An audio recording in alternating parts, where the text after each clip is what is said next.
Welcome to Part of the Solution podcast, hosted by me, Natalie Damiano. Join me for a discussion on all things health, wellness, fitness, parenting, and more, all with a healthy dose of humor. Today, I have in the studio, which is really just my living room, my good friend Tino, and he is a local chiropractor here in the town we live in, and kind of somebody that I've become pretty close with. I would agree. And that I've, kind of forced to be my friend. And I don't know if he loves it, but he's in it with me. And we've just become business besties in a way. We've hosted a couple like networking events. We're just both like that growth mindset of like, go, go, go. And what else can we do? And how can we basically expand knowledge and community while helping people? So Tino, why don't you give me just a little bit more detail into who you are and what you do? Sounds good. But yeah, she's been holding me hostage for quite a while, everybody. I know. She basically forced herself upon me and everything. No, I'm just kidding. But yeah, basically, what have I been in Petaluma for 4 years now? Has decided to establish my practice here because this town is very, very cute. It's quaint. It's nice. It's where I met my current girlfriend. So that's kind of what brought me to this area. But born and raised in the San Francisco Bay Area, pretty much the East Bay, Concord, Walnut Creek, Pittsburgh, Antioch, all the way out there. Yeah. But yeah, I mean, I've been a sports enthusiast, sports lover, ran track in college, and that essentially led me on to coaching.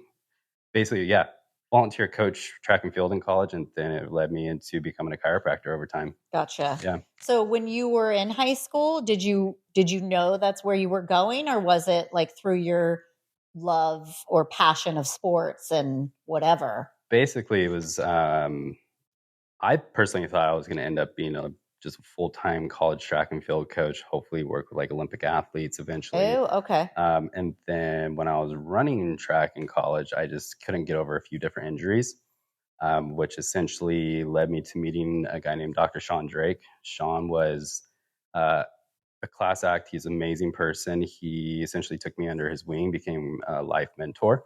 For a little while, we stayed connected, and pretty much when I was dealing with my injuries, he told me to come by his office, came by his office, did a full-blown evaluation, which I thought was pretty impressive because I had no clue what he was doing at the time. And was he a chiropractor? Yeah, he was I want to say he was kind of a newer chiropractor at the time, maybe a couple years into practice, but he was trying to get licensed in California and he couldn't get that right away.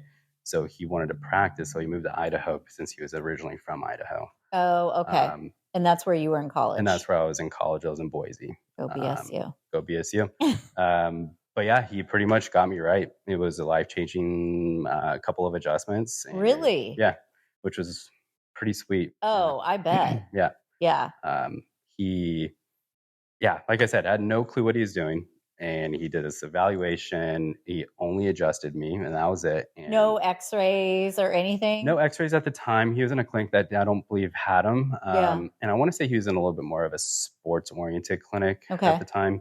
But it just essentially, my low back, my pelvis issues completely went away. From running? Yeah. It was just too much wear and tear. Just a constant repetitive motion and force, and essentially led to repetitive trauma to my body. Yeah. And that essentially just slowly decimated me. Yeah. And so getting that done and having that experience kind of was part of like your foundation, or your like what made you love the work. And then what happened after that? Essentially, I had a big question mark over everything he was doing. I was like, what is it that he just did? How does it work so well? Yeah. And basically it just kind of changed my life, and it made me start to think about chiropractic in general, because at the time I was dealing with sports medicine staff and I was dealing with all sorts of other people, and nothing was working for me. Everything they threw at me, all the physical therapy exercises, and I was the type of person that you tell me to do it, I'm going to do it. And nothing was working. So as little as 5 minutes of being and on then boom, he just did this little thing, and you were like, I'm cured. Yep, exactly. Yeah. Pretty much. So of course you were like, well, sweet, I want more of that. Yep. Yeah. Yep. And it took me a while to really invest myself into going back to school, because I was... Had you graduated at that point? Almost. Yeah. I Okay. was, I think, very close to graduating. I think I had about a year left or less. And I pretty much wanted to start building my resume as a coach. So I went in as a student assistant coach for my last season. And then I turned into a volunteer position for a couple of seasons after that. Mm-hmm. And basically, I was like, do I keep trying to become a coach, or do I just fall into the chiropractic realm? Yeah. And I decided to go chiropractic realm because I saw how well it worked for me and what wasn't working for me. Yeah. So how can I help change the landscape Yeah. is Yeah. kind of Yeah. where I was going. Why wouldn't you go for something that had such a positive impact? Yeah, exactly. So then you moved back here and enrolled in school. Yep. And how was that transition? Were you like, holy shit, I'm doing this? Like, did Pretty you ever much. think like, I'm going to go to school and get my doctorate in chiropractic? Like, I had no clue. yeah. Yeah. And it was, Do you still have like holy shit moments? Like, do you ever just sit there and go, yeah, I can't believe like this is my totally. life? Yeah, totally. Yeah. I never thought my life would ever even go this route. Yeah. Yeah. I think part of that was my high school sweetheart at the time.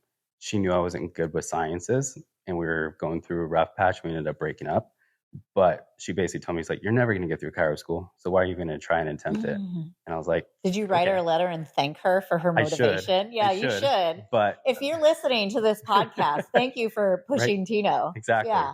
Sometimes I think there is a benefit of being told like you're never going to make it Mhm. because some people can pick up on that FU. I'm going to do it just to prove you Totally. wrong. And that's kind of what slightly pushed me to go that route. Yeah. Just so I can prove Yeah, you don't her want to give wrong. her too much power. Yeah. Yeah. But that's kind of like, but I just knew I was in love with whatever chiropractic was, even though I had no idea what it was. Mm-hmm. And that kind of helped push me over the edge a little bit. Yeah. Yeah. So you enrolled in school. How long is chiropractic school? Is it full time? It's a full time. You could try to go part time, but it's not recommended. It's going to take you a long time because I'm not sure how other schools work, but my school in general, Life Chiropractic College West here in the Bay Area, they are a quarter system and you enter with a cohort and you finish with that same cohort. Got it. So you basically have to go through the curriculum very structured. You can't jump and skip and do different classes. Mm-hmm. So everybody's in the same Yeah, everybody's class. on the same pace. Yeah, same so pace. how long is school generally? So if you take the advanced track there, it's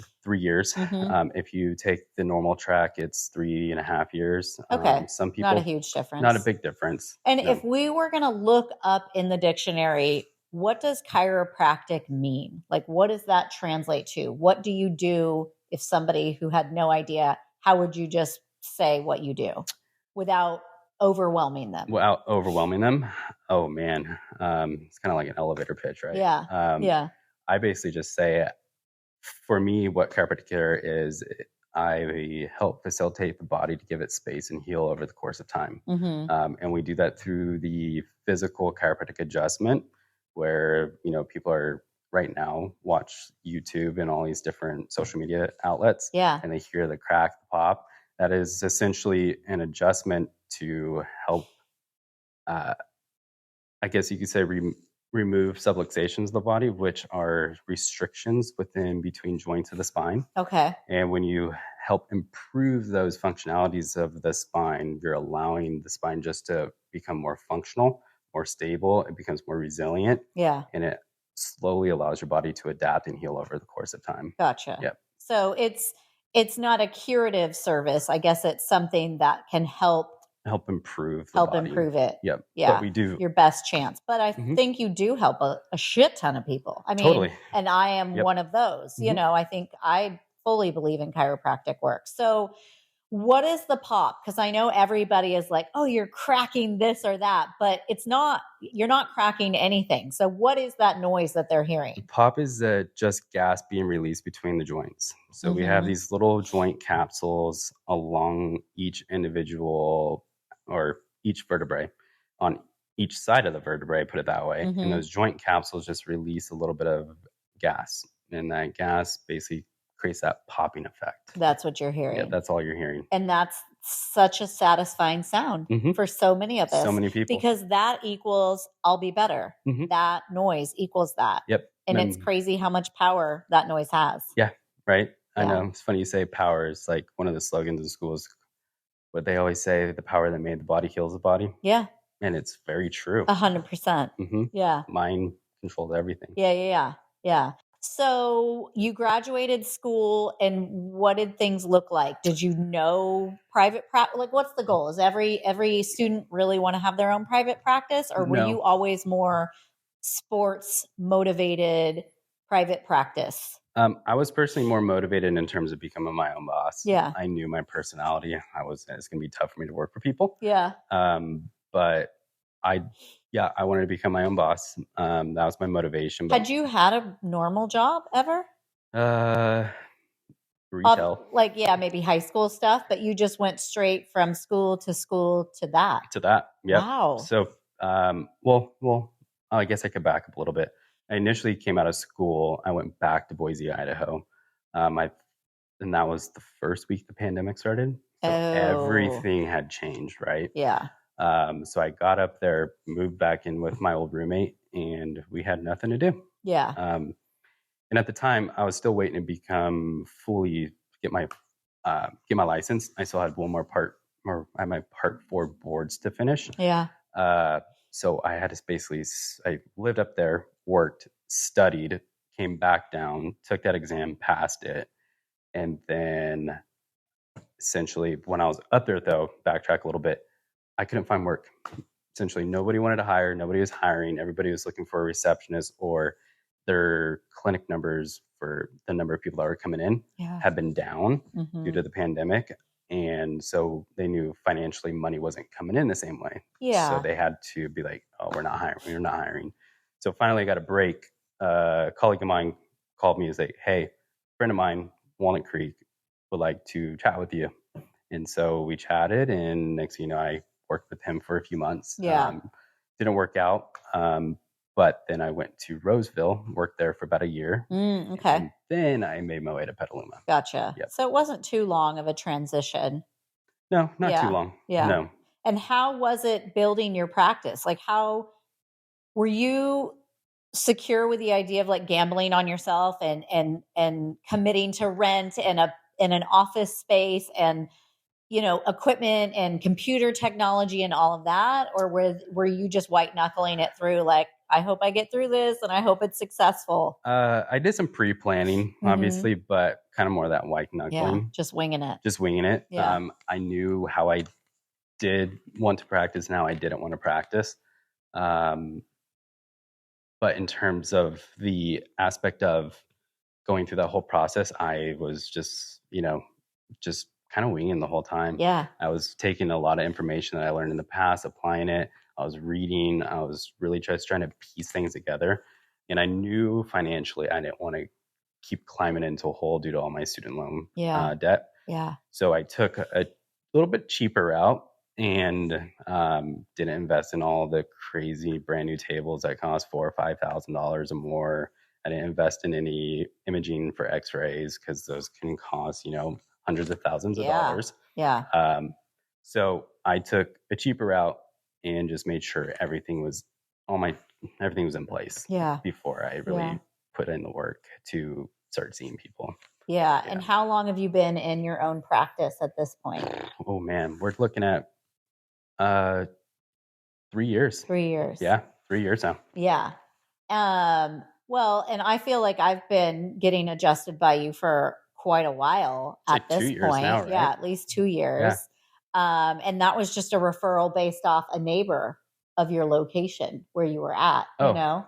Yeah. I had seen another guy here for back pain, and it just wasn't ever getting better. And I loved his technique and his approach and all of that. He was great. And we talked a lot about other ways and, what kind of bed you have and stretching. And he was awesome. But I definitely felt a difference in adjustments when I saw you versus that. And part of me thinks it's because you are more sports driven, like you're more body functionality. And I think he was more old school, just like, this is what you do and that. Whereas I feel like you've got some alternatives to the way that you practice things. Yeah. I don't feel like I ever go there and get the same adjustment every time. It's always different. We always have a conversation versus this was not. So Do you purposely do that? Like, or do you study other chiropractors in the area and then try to stand out or be different? Or is this just something in you? Like, you feel very confident in the way that you could treat people and you just go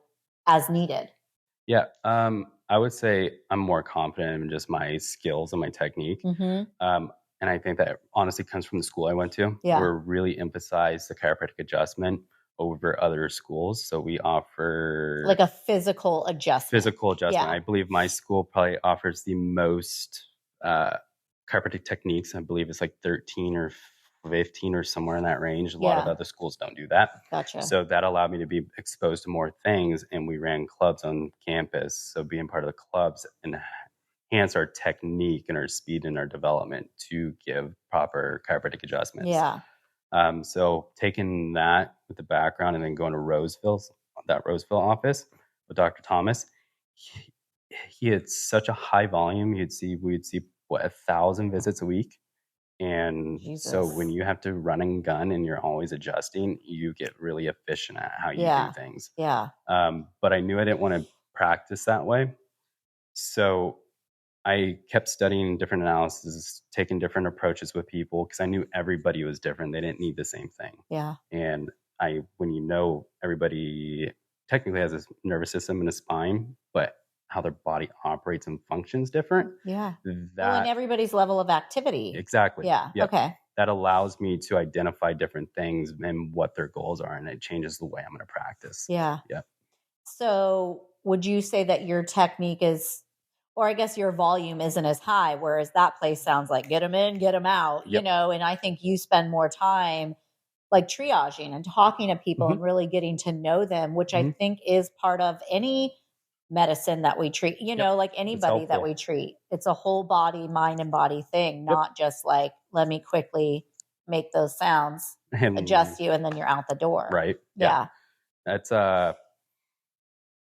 do I say this? I think society, because Western medicine has infiltrated so much of how, healthcare and health is looked at, we look at everything from a reductionist standpoint. We look at everything as parts. There's different parts and components to the human body. And because of how Western medicine has divided things up, the average person doesn't look at the body as a whole anymore. And as a chiropractor, I'm looking at the body as a whole because everything's interconnected. So I'm trying to make sure all those connections are wired appropriately so that the body can thrive and keep functioning at its highest level. Yeah. And I think that's part of my mindset is I'm always trying to change things and try different things with people.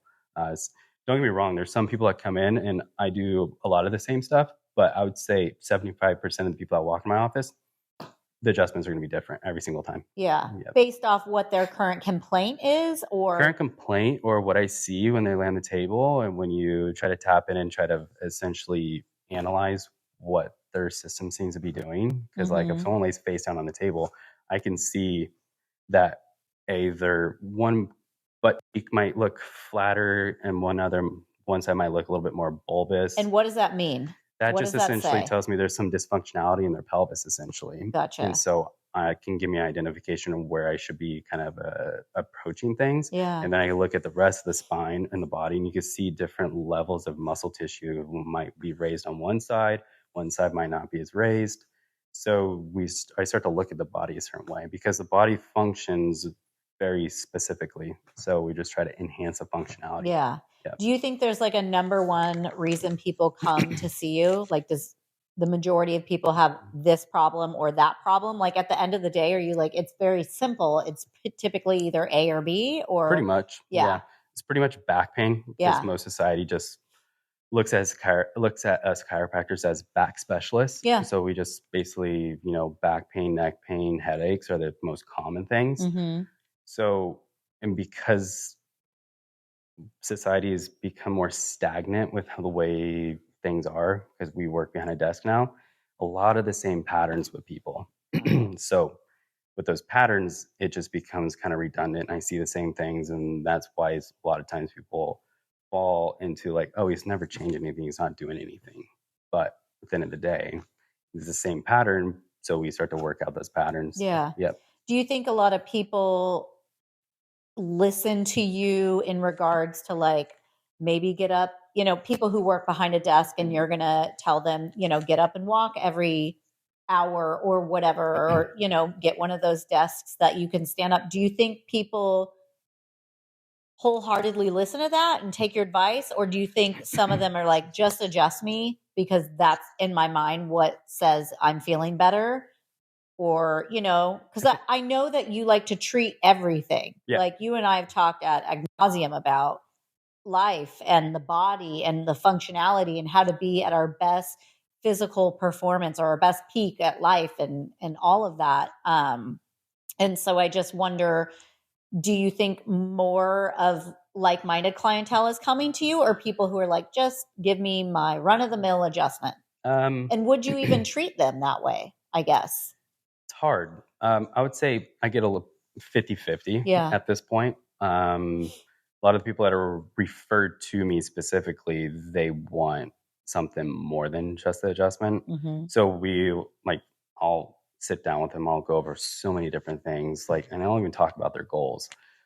Because that's a big thing. I want to make sure we're reaching those milestones in their life based on, if it's physical, emotion, doesn't matter. But then you get the average person that walks in that doesn't know who we are, what we do, and they just want to get better as fast as possible. Yeah, they just found you on Google. That's it. Gotcha. Yep. And, some of those people convert and they're like, oh my God, this is so cool and amazing. But then there's some people that we just don't connect too well with. And if you don't have a good connection, they're not going to stick around at the same time. I don't think it's good for you or for them. You want people who are like raving about your business and tell everybody about it. Yep. Exactly. And I think a huge part of that is the connection that you have with them, not necessarily the adjustments, Exactly. So what different types of adjustments are there? Because I know you've done like a bazillion different types of adjustments, and there's cupping and soft tissue and scraping and, that clicky drop thing and, all of that stuff. There's a lot of different techniques, but me personally, I do something called diversified techniques. So basically it encompasses a lot of different types of adjustments and kind of gives you a lot of tools to do multiple things essentially. So I personally like to use my hands, a little bit more physical with my adjustments. Then we also have the clicky device that people say, which is our activator. That's the gun. Yep. Okay. That activator is designed to adjust the spine and other areas of the body. And that's a really nice, soft, easy way to get adjusted. What does it do? It actually helps move the joint a little bit. There's micro movement of the joint. But at the same time, it has such a fast little punch that it actually triggers what we call the Golgi tendon organ of the muscle. And when it triggers that effect, it sends a signal to the brain. And that brain will send a signal back to that region.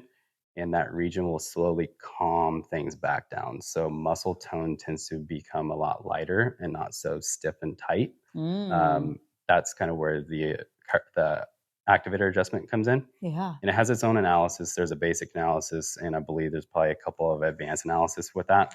And in terms of a few other things they do, which would be cupping, soft tissue, muscle scraping, a lot of muscle activation work, that's usually very specific for certain people. And it's usually all my high school football players or athletes, or it's the people that are a little bit more, they're avid runners, marathon runners, the people that are a lot more in tune with being physically active. I do that stuff for, but the average person does not get that from me. You will a little bit more, I'm going to adjust you only. And if we can't get past a certain threshold with the adjustments, then I'll start to slightly alter things. So that's for your really fucked up clients, such as myself. Yeah, just like you. Exactly. Yeah. Yep. So, and that's just because people are more physically active with their bodies. So, yeah, it kind of sucks. I feel like the more physically active we are, the more issues we tend to have. Or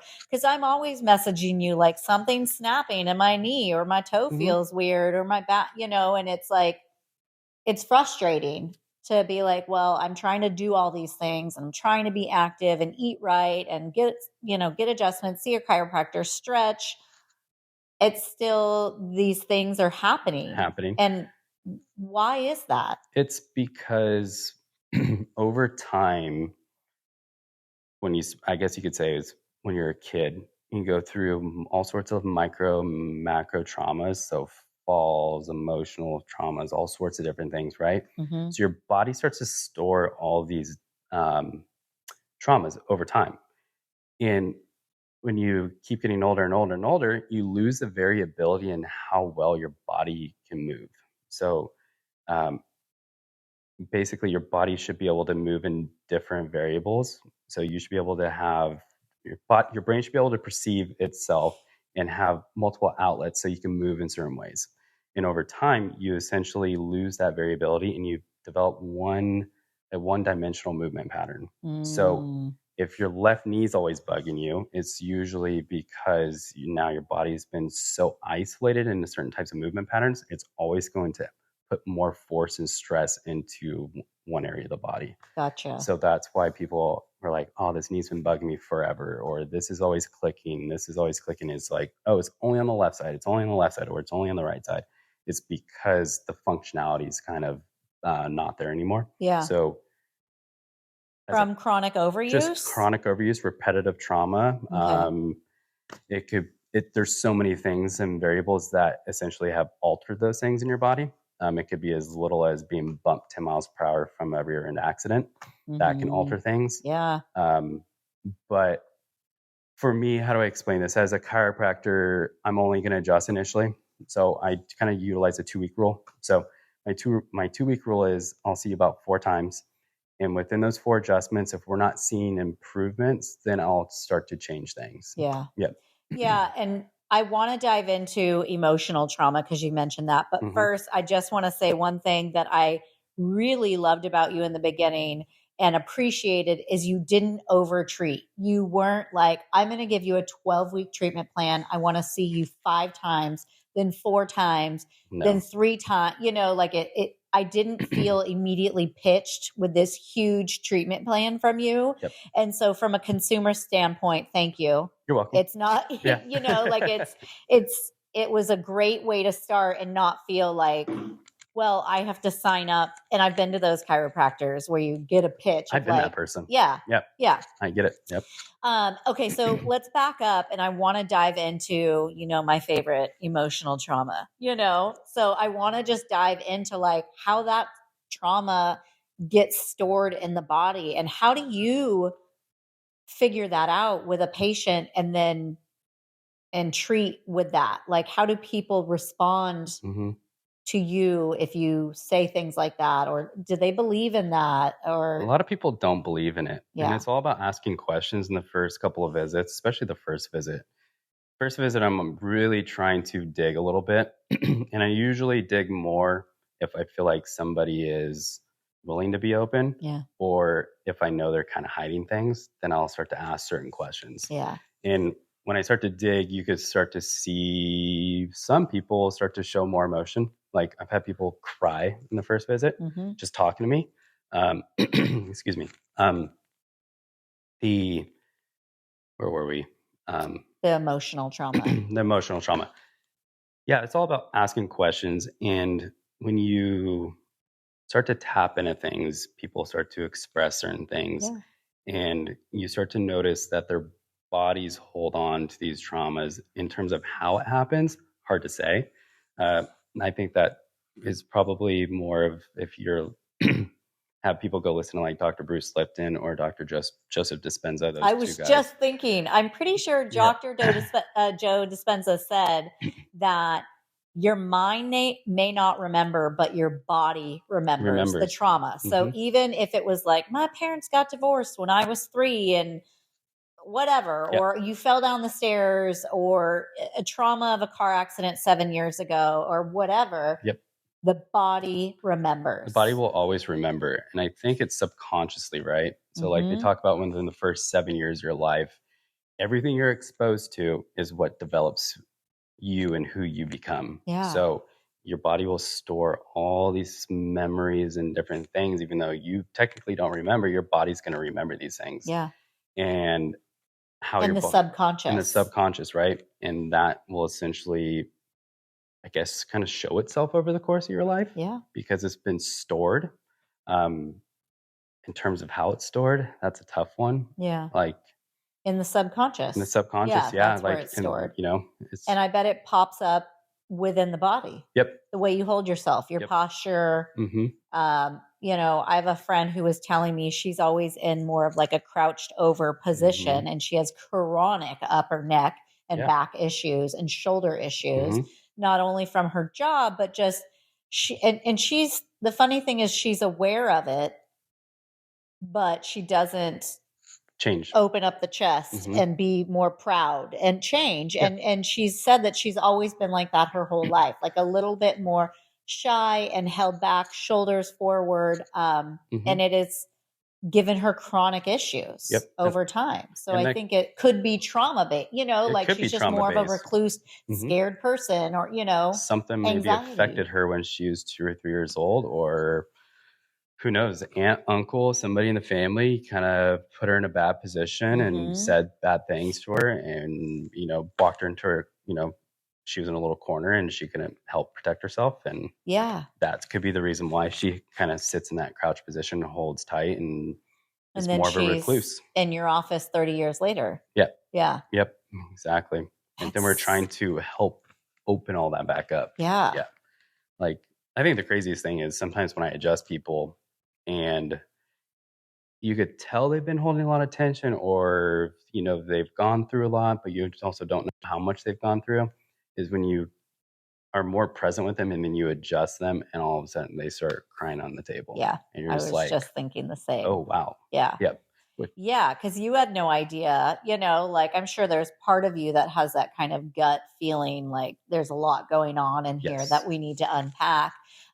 I think too, people probably feel pretty safe with you. You're there. They know that you're going to help them, and they're more okay being vulnerable with you, which I think is also an amazing way to help people. Yeah. In just that aspect. Yep. Yeah. I think you have to be, as a chiropractor, or actually in a profession that wants to help people, you have to just be there and be more open and be open-minded, and not be so quick to judge the person that's going to sit on your table or talk to you. They're there for help, and you have to just be willing to help them. And I think that's kind of the difference based on what I remember growing up with. So, like, before I saw my first chiropractor, I think it was a senior in high school. Every doctor visit I went to, you go in, you talk, you express whatever's happening, and they barely look at you. They're typing on a computer, and you're in there for 10, 15 minutes, and then it's a prescribed medication, or get this ointment, or this is that. So just go home, do this. And you don't really get anywhere, because they're not going to sit there and open up with you and try to figure out. They really just want to manage the symptom. They want to manage the symptom. Yeah. And I want to get to the root cause as a chiropractor. And that's one of the biggest things that we talk about, is you look to the spine for the root cause of, anything that manifests in your body, such as any type of disease or disorder. And you have to look at it from a nervous system standpoint. Is the spine kind of the brain? In your guys' world? Yeah, it's kind of, it houses the nervous system, right? So the brain, brainstem, and spinal cord is our central nervous system, and that is what essentially keeps us running. That's our master commander of our entire system. So if that doesn't work appropriately due to any kind of tension, or what we call subluxation, or restrictions within the spine, or even like emotional trauma or whatever, and that really tightens things up or doesn't allow it to express full health, then that's where we start to store a lot of things. And so my goal is to look to the spine and adjust the spine and watch things just unfold after that. Yeah. So your job is incredibly important. Yeah, I would agree.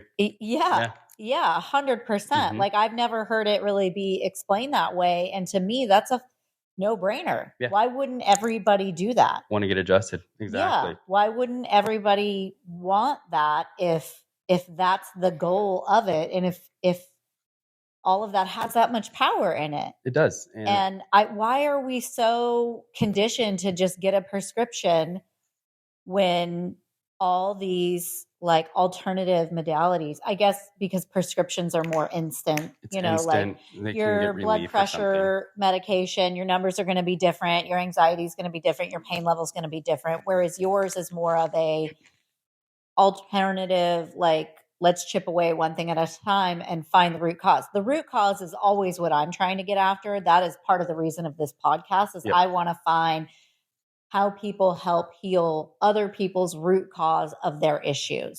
And I believe in chiropractic being one of those. Just based off this conversation alone, even instills that even more into me. I think it is incredibly important. I think it's very important as well. Yeah. And obviously. So why do people not believe in chiropractic work? Or why are people like, you know, like let's kind of bust some of those myths? I think it's just over the course of time. So if we go all the way back to the early 1900s, at one point in time, according to the history that I kind of know about, I'm not sure how accurate all of this stuff is. I would have to go through things. You didn't look that up before you came right, here. Exactly. Back in the early 1900s, like 1910 or 12 or something like that, there was a guy named John D. Rockefeller, right? So Rockefeller Enterprise, he's into the oil, chemical, all that, and synthetic stuff, right? So he's the richest man in the world, most powerful family in the world, pretty much at the time. And he, I think, saw an opportunity to basically infiltrate and investigate all of the Chinese medicine schools and then the chiropractic colleges that were going to be implemented throughout our country and any homeopathy institutions at the time. So he sent somebody in called, is it William Flexner, I believe, or Mr. Flexner, which they created what we call the Flexner Report. The Flexner Report essentially showed that everything these schools are doing don't have any scientific evidence. So they took that report, submitted it to the Supreme Court. The Supreme Court ruled that they're correct, so you all have to shut down all your schools because there's no evidence. That is where everything destruction started for medicine or for health. Yeah. Yep. So when that happened, it allowed William Flexner to take control of the medicine pharmaceutical industry.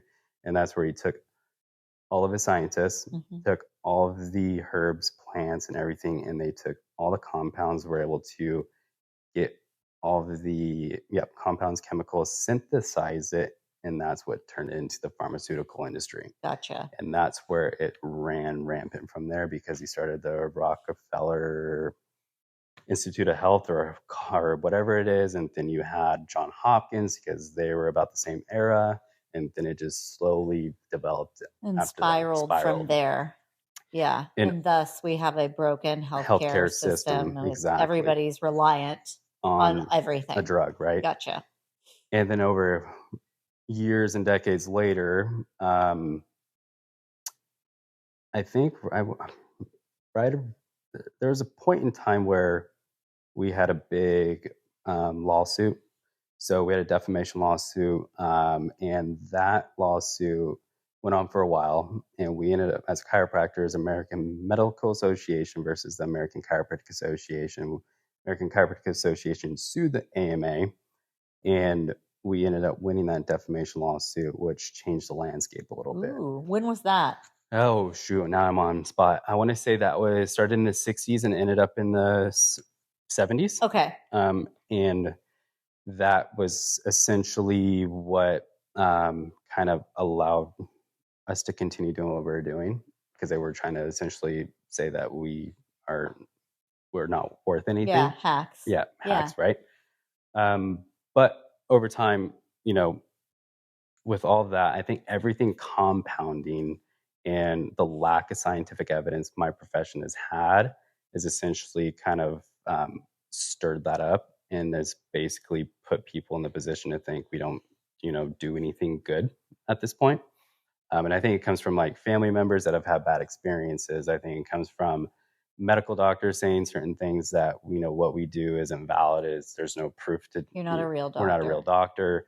Same thing with physical therapists. They have a little bit animosity against us sometimes.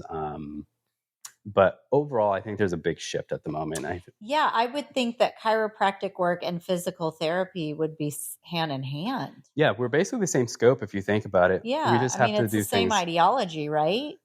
I wouldn't say it's same ideology, but we take a lot of the same.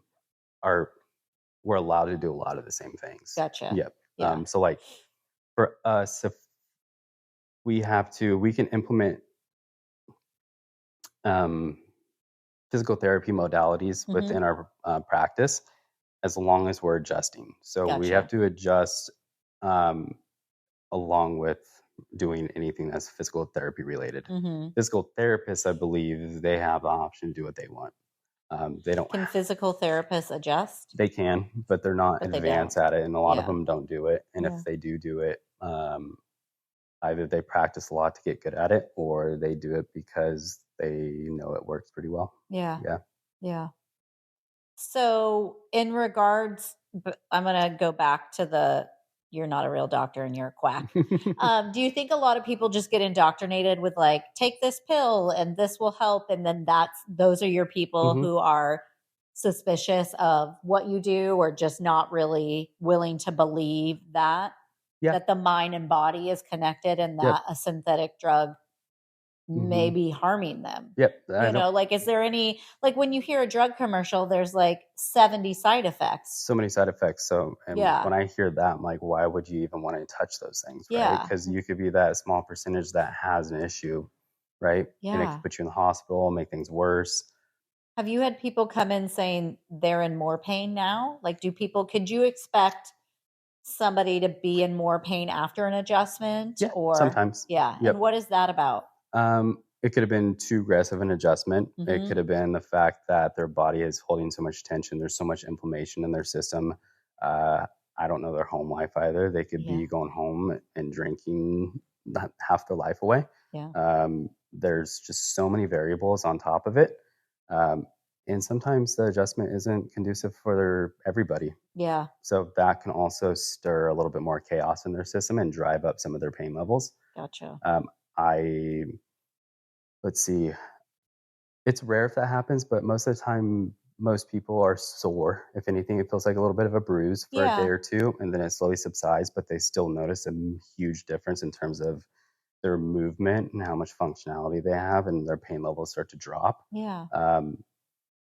Some things that people present with are a lot more challenging, and that can be fun at times, but it's also frustrating as a chiropractor because we want to also help them as fast as possible if they're For only there for sure. pain. For sure. Yeah. Yeah. Do people come and stay with you long term for an injury or a car accident or, something like that? Some people do. Yeah. Yeah, I would say um, a lot of people stay with me long term. They end up loving and falling in love with chiropractic in general. Mm-hmm. So, like for instance, like you, right? Yeah. You've been around for a couple of years, Yeah. and I would say there's another 50 plus people that have been around with us for the last few years as well. Who just keep maintenance up. Maintenance, Yeah. at least What's the once a month. benefit of that? The benefit is to essentially just make sure the spine's working appropriately. Yeah, we're trying to make sure the spine is functioning optimally. Mm-hmm. We want to make sure there's no subluxations, no restriction in the spine, and to keep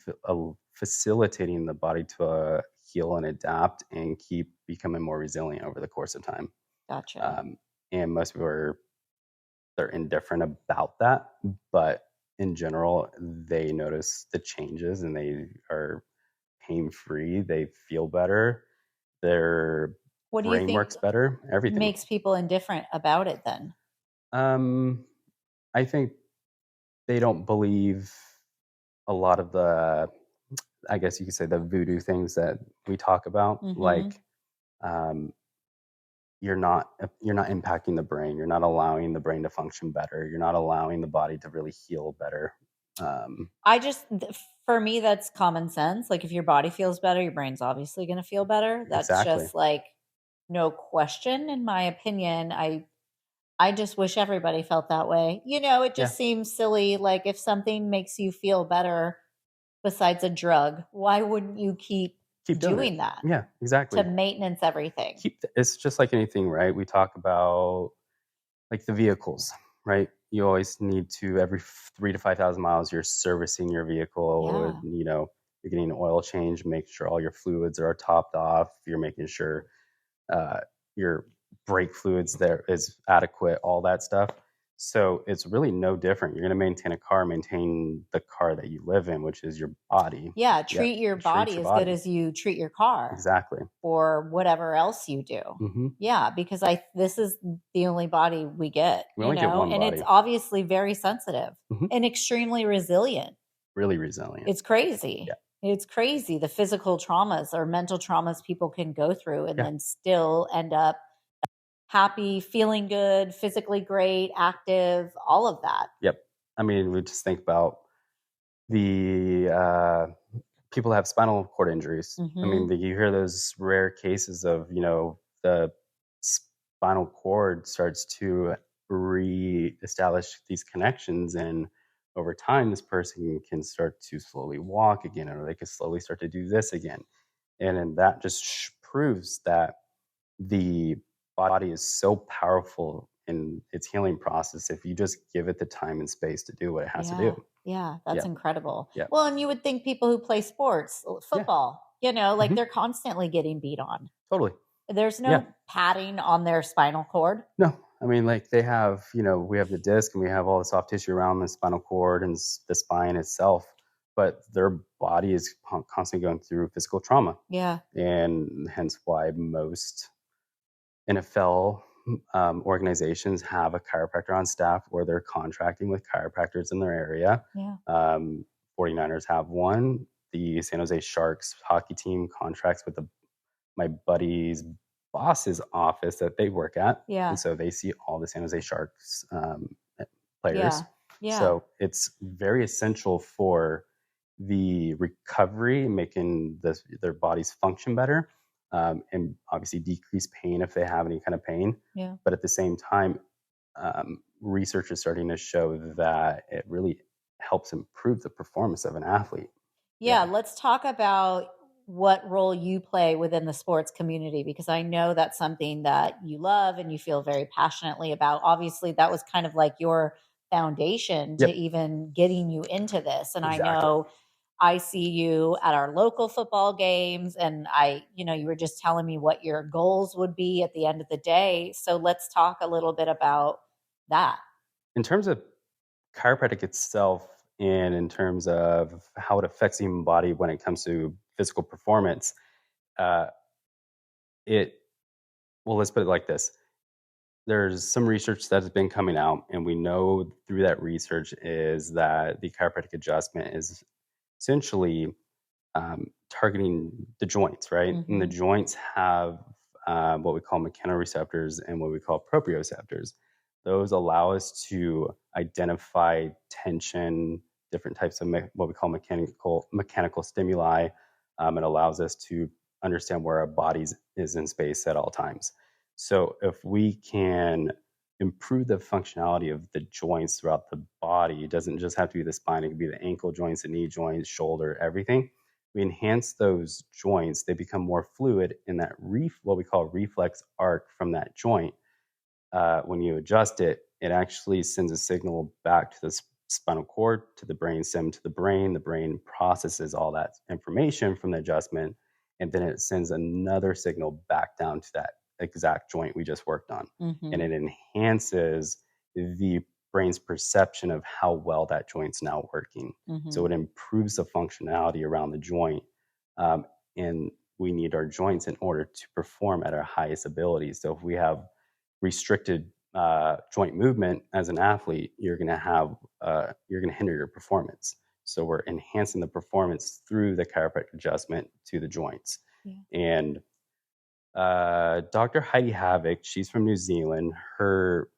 Some of the latest research she's been doing is that her team is noticing that with the adjustment to certain aspects of the spine and the body, you're actually improving the functionality of the entire body. And what she's noticing is um, you have faster, stronger muscle contractions after the adjustment for upwards of a good maybe 30 to 60 minutes post adjustment. So that's a perfect window for an athlete to perform. So if you get Yeah. adjusted before you go, say, run your 100-meter dash sprint, within that time frame, you should actually might have a little bit faster reflexes. Your muscles contract faster, stronger. You should hopefully maybe run a little bit faster than you have in the past, and Yeah. that's That's like obvious. a quick hit of NOS. Exactly right. You Yep. know, like Right. a quick little steroid boost. Mhm. Okay, what is that adjustment? And can the average person do it? Like, do you Everybody need could to do come it. to the gym, adjust me really quick, and then lift weights? Right. Yeah. I mean, I've done it with so many different people. I mean, my brother's a perfect example. I Yeah. mean, I adjust him before he's lifted super heavy in the past. Yeah. Last week I worked with a football player who plays in college. We went through I put him through what we call a functional dynamic movement screening. So I'm watching him do a warm up and watching how his body, his biomechanics are essentially working throughout that warm up. And as I identify certain things that don't seem right in what he's doing, then I start to take note about individual areas of the body. Yeah. And what I did was I basically watched him do certain things, took him over to my treatment table. The first time I adjusted him, I only adjusted his ankles. And then we went back to the field and I watched him do a couple of different things, and his ankle mobility was way better. And then I had him do a couple of accelerations. As he accelerated, I started watching him veer left Okay. as he was accelerating. So he was running about 30 yards down the field, and every time he would accelerate, he would start to veer left. So I was like, all right, let's work on shoulder or his lower neck and his upper back and his ribs. So we adjusted that region. On the whole body or just on the right side to counterbalance the left side, or does that matter? It kind of matters. So for him, I only adjusted the right shoulder at the time, and then I adjusted his upper back, and then I adjusted the right side of his lower neck. Gotcha. And then we went back out to the field, and I watched him move, and I had him do A skips, B skips, and I had him accelerate. He was more fluid with all those movement patterns after I adjusted him, and he even felt way better. And he felt looser. He felt more explosive. But he kept saying, "Is like, all right, well, now I'm noticing my hips feel tight, and there's some issues in my hips." And I was like, "There's another thing I identified."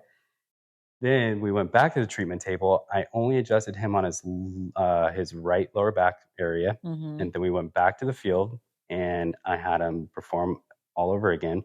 And as he accelerated down the field, he stayed in a straight line. He wasn't veering to the left anymore. So I thought that was really cool to identify that the chiropractic adjustment is helping improve the Yeah. functionality and his performance. And it's allowing him to mentally become stronger now he knows that his system Yeah. is Oh my wired God. and You were probably like a functioning. proud parent. You were I like, was yeah. so ecstatic. Oh And my yeah, gosh. and That's incredible. it was awesome. Yep. And that's kind of where I want to take all of this eventually is Yeah. only be on the fields. I only want to start being out working with not just athletes, but I mean, I'll work with everybody, but eventually I only want to start working with explosive type athletes. I am an athlete. Yes, you are. An explosive one. Mhm. Not only verbally explosive. No, I'm kidding. I want that for you too. I think that would be incredible. Like such a huge way to have gratification in your Totally. life and help people and be recognized for that. That would be like next level. Like you hit the jackpot. Who Yeah. gives a shit about money when you're doing that and helping people It's on amazing. that type of level? I mean, what a legacy you would leave behind. Yeah. What a It's feeling amazing. every day. Yeah. So how are you working towards that goal? I'm picking and choosing certain athletes right now. I think I'm going to do it with a couple of the football players for the high school right here. Mm-hmm. And then after that, I'm going to start trying to find more athletes in the area to just basically do these type of things for free and just get the Like a clinical testimonials. study. Exactly. Yeah. Get the testimonials, get the footage, get the content, and start growing from there. And that's kind of why when you said you haven't been posting ever in a while, I'm like, that's kind of the stuff I've been working on, and I just haven't been focusing on all the extra content creation. But that's the ultimate. I mean, that's the goal. That's the goal, and I would like to essentially. I'm sure he'll hear this podcast eventually. I'm trying to get my previous college track coach, Gavin O'Neill. I want to work with him from a distance or go see him every once in a while. Try to help bridge the gap between health and performance. And that's what a company or an organization called Altus, they only train with, or they're one of the leading scientists for sports performance and education right now. So their organization down in Arizona, they work with Olympic athletes, and it's usually only sprinters, jumpers, hurdlers. And everything that they're doing there with their physiotherapists, their chiropractors, and their athletes is that basically everything I just did with the athlete up here that I talked about, they're already doing that with their athletes there, but I'm not sure what kind of standpoint. And that's kind of where I learned the functional dynamic movement screenings, because I watched a lot of their content and I've kind of read through things. And I've just kind of like taken that approach, but now I'm applying just the chiropractic aspect to it. Yeah. So that's where I kind of gain that. And that's your zone of genius. That's my zone. You know, that's. Yep. And I'm an ex-sprinter, so that's kind of just my whole realm as well. And eventually what I would like to do, going back to it, is hopefully partnering with Gavin O'Neill, and we develop some kind of consulting, or we develop some kind of systems and put things in place so we can start to implement these things that are done with professional athletes with the college athletes. Yeah. Because chiropractic is still only looked at as, oh, you treat pain, right? Back pain and this stuff. And we're in the sports medicine facility, we're with the doctors, we're not really in the performance aspect of things. And that's where I would love to change that landscape and put chiropractors at the forefront of the performance aspect. We don't have to be at the top of the forefront, but at least be right there with the strength and conditioning coaches, the performance and I specialists. think that's valid. I mean, it seems like everything that we've chatted about and the things that you've done and seen and researched proves that these strategies are working. Like you're proving that the concept has been proved. Yep. So now how do you break into that? Exactly. And it's hard because it's like, I mean, with anything, right? Like our area, I don't want to sound a certain way, but it is a little challenging just because the demographic, obviously Petaluma is a little bit more on the older generation, right? We have newer, younger families, but we don't. Are you saying that because I'm 10 years older than you? Yeah, you're so much older. But we don't have, like, this area is not huge with sports, right? It's not like the East Bay. It's not like Southern California, San Diego, and all that. Yeah, we're huge with wine. We're huge with wine. We are a baseball hub for kids, right? And that'll be pretty cool to watch. Maybe doing what I do is, work with the baseball players too. Like we worked with, obviously I work on one right now, and he loves when I work on his shoulder and adjust his shoulder and neck. And for some reason, every time I've adjusted him, it seems like he goes and pitches that day and he's throwing about 86, 88. Yeah. And I adjust him, and that same day, all of a sudden he's throwing 90, 92. Yeah. So it's like. Well, I know my daughter loves to come and see you. She's been bummed that we haven't been. Oh, right. Yeah.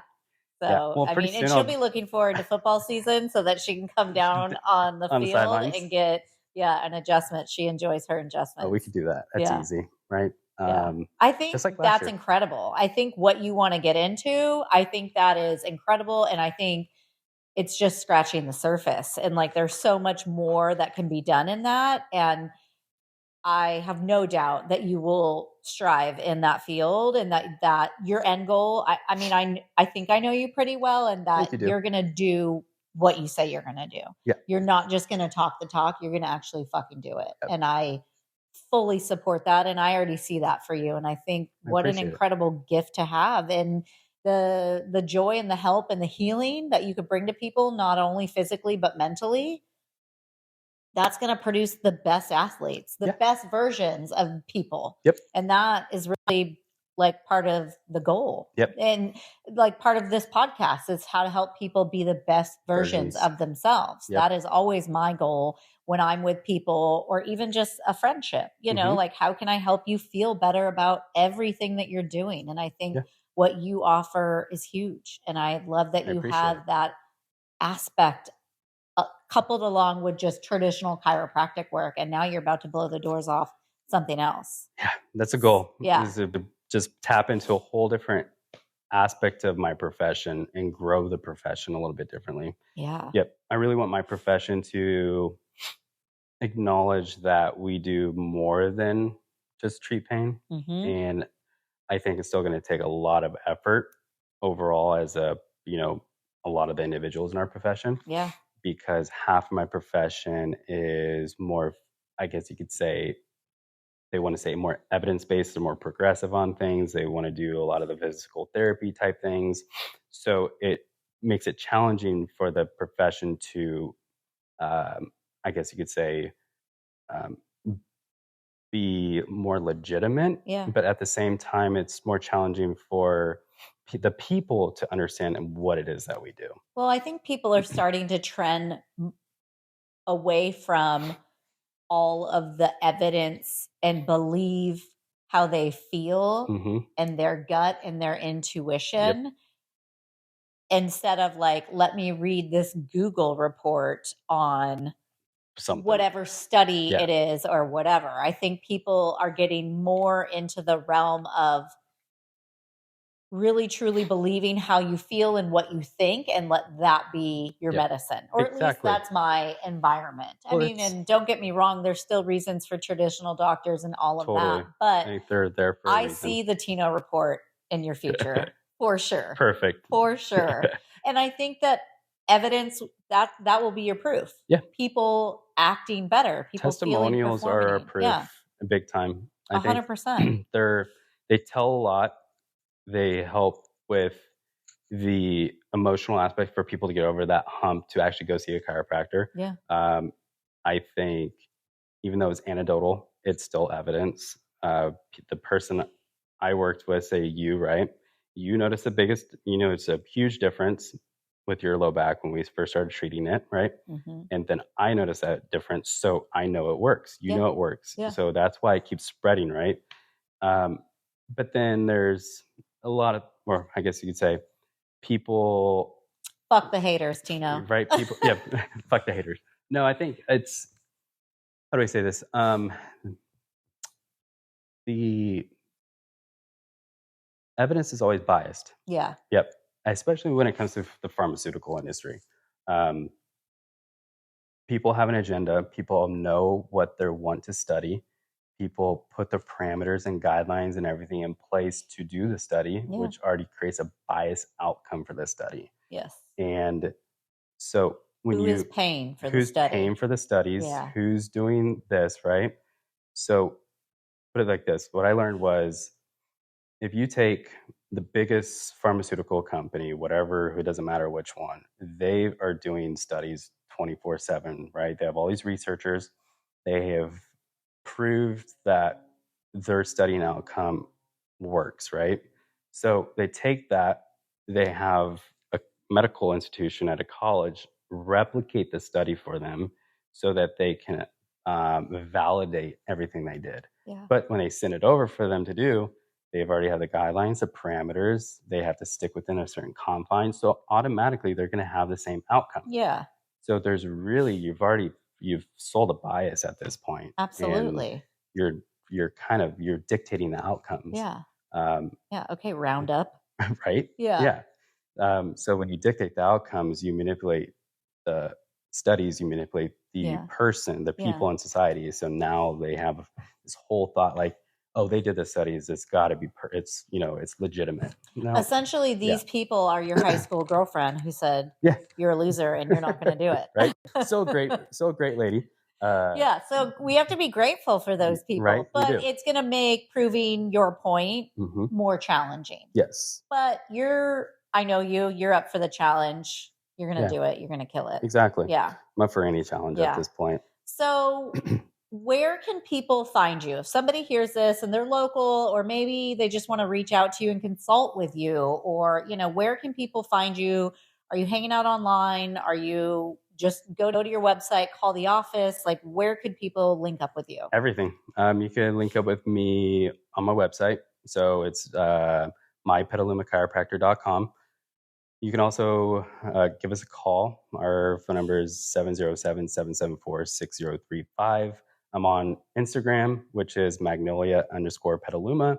And then Facebook as well. Just type in Yeah, my because your name. business name is Magnolia Chiropractic. Magnolia Chiropractic. Yep. My logo doesn't make any sense. People are always wondering what that is, but Magnolia means resilience, and I'm always trying to create resilient people. Okay, that's where the name comes. That's where the name comes it's from. Not that you had like a magnolia tree in your front yard. No. Yeah. Well, part of it actually is, from a sentimental standpoint, is my girlfriend's dad loved magnolia trees, and he loved them so much that she wants to get a magnolia tree one day, plant it, and then put his ashes at the bottom of it. Yeah. So that's really where the magnolia is stirred up from. Gotcha. But it had this double meaning to me. Yeah. Yep. Oh, that's a perfect marriage. Right? Yeah. Yeah. So that's Magnolia Chiropractic of Petalumas, my business name. So you could Google that as well. Yeah. I'm not on TikTok. What else? You got to get on TikTok. I know. I need to get on TikTok. Yeah. You can always reach out to me. Yeah. Reach out to Natalie as well. You could figure it out. So thank you for coming. Thank you. I really appreciate it. I got a lot out of this conversation. I mean, you're easy to talk to. I feel like you and I could just blab on forever. Right? And we didn't even go over conspiracy theories. No, and that's usually our go-to. Right? That's usually our go-to. So I will link everything in the show notes if anybody has questions. Now, what if somebody listens to this and they live in Virginia and they just want to get into your mind a little bit about maybe their pain or their son who is a football player, or, can people reach out to you for consults essentially, or just pay you to speak? Yeah. How awesome is that? Yeah. They can go to my website, mypetalumachiropractor.com. They'll see there's a schedule tab in the right-hand corner. They're going to click, I think they can actually just click their existing patient, which will take them to my scheduling system. And they could book time with you there. And they could book they could book a FaceTime or phone consultation. Oh, sweet. So we could do it that way. Or they could just hit me up on Instagram or social media and go from there. Just have convos in the DMs. Exactly. Yeah. Okay, great. Awesome. Well, I'll put all of that in there. Appreciate it. Thank you for being part of the solution. Thank you. Yeah. This is great. Of course. Good. Heck yeah.